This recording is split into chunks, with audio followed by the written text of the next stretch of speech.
तो यार मैं ना स्कूल से 4 बजे के अराउंड आ जाती हूँ घर पे एंड देन उसके बाद मैं अपना खाना वाना खाती हूँ and I just take some good amount of rest and उसके बाद मैं इस दिन पढ़ने के लिए बैठ गई थी 6 बजे के अराउंड।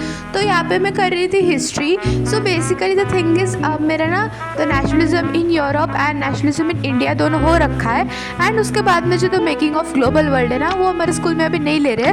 तो मेरे स्कूल में पहले प्रिंट कल्चर ले रहे हैं एंड उसके बाद ग्लोबलाइजेशन और वट एवर वो चैप्टर लेने वाले। So that is the reason अभी मैं यहाँ पे इसका वन शॉट देख रही थी ऑफ कोर्स दिगराज भैया का। एंड मैं बता दूँ कि मैं ये उनका पुराना वाला जो 4 घंटे का लेक्चर है ना वो देख रही थी क्योंकि उसमें वो डिटेल में समझा देते हैं। बस वॉचिंग दिस लेक्चर एंड मैं साथ में अपने नोट्स भी बना रही थी। ऑल्सो इसके पहले भी मैंने इसका थोड़ा सा पार्ट देख लिया था तो अभी मैं उसका कंटिन्यू कर रही थी आगे का पार्ट। सो या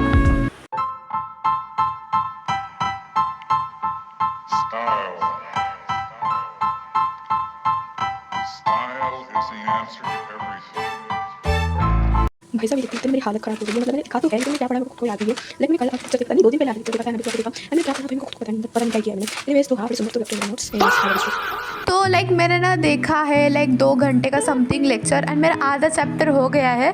तो अभी मेरे को जो इंडिया वाला पार्ट है ना वो करना बाकी है बस इसका। सो या उसके बाद में मैंने ब्रेक लिया था ऑफ कोर्स एंड उसमें भी मैंने स्क्रॉलिंग की आधे से ज़्यादा दिन तो मैं स्क्रॉलिंग ही करती रहती हूँ स्कूल से आने के बाद। तो इसके बाद में मैं कर रही थी इंग्लिश की रीडिंग। तो द ग्लिम्पसेस ऑफ इंडिया पढ़ रही थी मैं यहाँ पे एंड मेरे स्कूल में अभी ये चालू हो गया है। सो इसलिए मैं पढ़ रही थी इसको। तो इसका फर्स्ट वाला पार्ट एंड सेकंड वाला पार्ट हो गया है तो अभी मैं बस वही दोनों पार्ट पढ़ने वाली थी क्योंकि भाई देखो क्या है ना मैं इंग्लिश पढ़ती हूँ नहीं और एग्ज़ाम के टाइम पे ना सारे चैप्टर्स एक साथ पढ़ने होते हैं तो फिर मेरे को पढ़ने में आलस आता है। तो इसीलिए मैंने सोचा कि भाई अब इंग्लिश को भी थोड़ा बहुत पढ़ लेना चाहिए एंड मेरे को आजकल इंग्लिश पढ़ने में मज़ा भी आ रहा है। अगर मेरा कुछ पढ़ने का मन नहीं आ तो मैं इंग्लिश ही पढ़ लेती हूँ।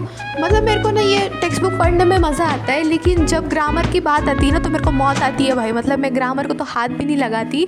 सो हाँ इसी वजह से मेरे जो पेपर हुआ ना अभी हाफ ईयरली का उसमें मेरे ग्रामर में क्या करके आई हूँ ना पता नहीं भाई। तुक्के मार के आई हूँ मैं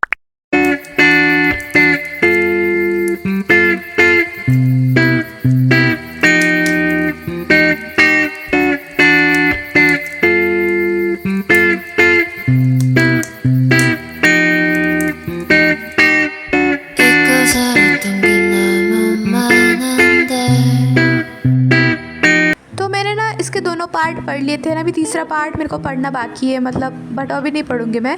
एनीवेज फिर मेरे को बिल्कुल पढ़ने का मन नहीं कर रहा था but I still had to study. तो यहाँ पे मैंने सोचा कि मैं बायो रिवाइज कर लेती हूँ। तो मेरे स्कूल में अभी कंट्रोल एंड कोऑर्डिनेशन चल रहा है लेकिन मेरा चैप्टर काफ़ी समय पहले हो गया था लेकिन बीच में मैंने इसका एक बार भी रिविज़न नहीं किया था तो मैं उसको भूल गई थी एंड मैंने इसकी एनसीईआरटी भी पढ़ी थी कुछ दिनों पहले लेकिन एनसीईआरटी से ऑफ कोर्स कुछ समझ में नहीं आता है। तो यहाँ पे ना मैं इसके रिविज़न नोट्स जो है वो फिर से रिवाइज़ कर रही थी अपनी क्वेश्चन बैंक के रिविज़न नोट्स से ये बेसिकली। तो मैं इसी से रिवाइज़ कर रही थी ये चैप्टर। एंड अगर आप में से किसी को अभी भी कन्फ्यूजन है कि कौन सी क्वेश्चन बैंक लेनी चाहिए तो बेसिकली मैं यहाँ पे यूज़ कर रही हूँ ओसवाल की क्वेश्चन बैंक। तो मैं ये सारे सब्जेक्ट्स के लिए यूज़ कर रही हूँ। तो थिंग इज़ मेरे को ये क्वेश्चन बैंक्स काफ़ी अच्छे लगते हैं बिकॉज इसमें ना काफ़ी अच्छे लेवल के क्वेश्चंस होते हैं। इसके स्टार्टिंग में ट्रेंड एनालिसिस भी दिया हुआ है तो उसके अकॉर्डिंग हम जज कर सकते हैं कि कौन सा टॉपिक कितना इंपॉर्टेंट है। एंड इसमें we get revision notes mind maps and competency based questions. इसमें PYQs भी है topic wise. So I highly recommend this book to you all guys. तो अगर आपको लेने हो तो आप डिस्क्रिप्शन बॉक्स चेक कर सकते हो उसमें लिंक है एंड आप मेरा कूपन कोड यूज़ कर सकते हो जिससे कि आपको 30% का एक्स्ट्रा डिस्काउंट मिल पाए। So yeah you can check it out.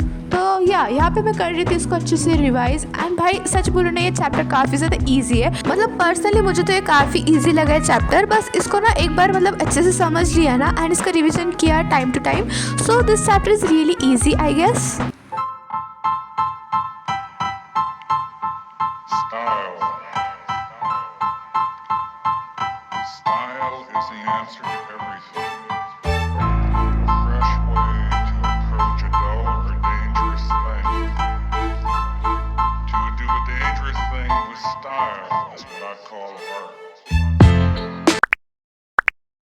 And अभी ना लाइक 10 बज गए थे समथिंग एंड मेरा बिल्कुल पढ़ने का मन नहीं कर रहा था, तो इसलिए मैंने ये बुक पढ़ी।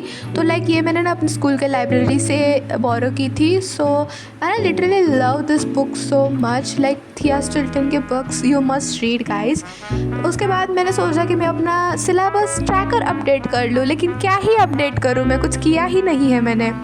सो हाँ, यहाँ पे मैं अपना सिलेबस अपडेट कर रही थी, सिलेबस ट्रैकर अपडेट कर रही थी। एंड हाँ, अब में से बहुत सारे लोग पूछ रहे थे सिलेबस अपडेट के लिए। So yes, I am gonna make syllabus update video really soon, so stay tuned for that guys.